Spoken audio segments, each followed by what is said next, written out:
A Pietrangelo Buttafuoco do il benvenuto a Venezia a nome mio personale e di tutta la città.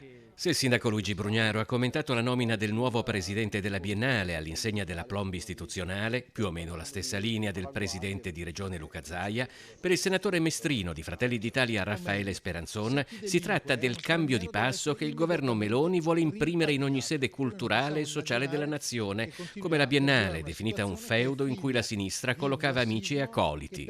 Immediate le reazioni del Partito Democratico veneziano. Per la segretaria Monica Sambo, Speranzon rappresenta la nomina di Buttafuoco per ciò che è pura lottizzazione politica. Secondo Giuseppe Saccai Sararco, questo provincialismo rischia di compromettere la funzione culturale dell'istituzione. Sulla nomina di Buttafuoco, scrittore e giornalista con un passato nel fronte della gioventù prima e nel movimento sociale italiano e in Alleanza Nazionale poi, si è espressa anche la consigliera regionale del Veneto che vogliamo, Elena Ostanel.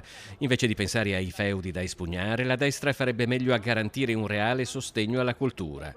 Per Daniele Giordano, segretario generale della CGIL di Venezia, il governo vede il paese come un tabellone del risico, in cui le nomine sono funzionali alla conquista dei vertici delle istituzioni. Affermazioni cui replicano il coordinatore cittadino di Fratelli d'Italia Fabio Raschillà e la capogruppo a Cafarsetti Maica Canton. Quelle a sinistra sono reazioni scomposte che dimostrano che Speranzon ha detto la verità. Sono la cartina al tornasole di un modo inquinato di pensare che evidentemente non ci appartiene.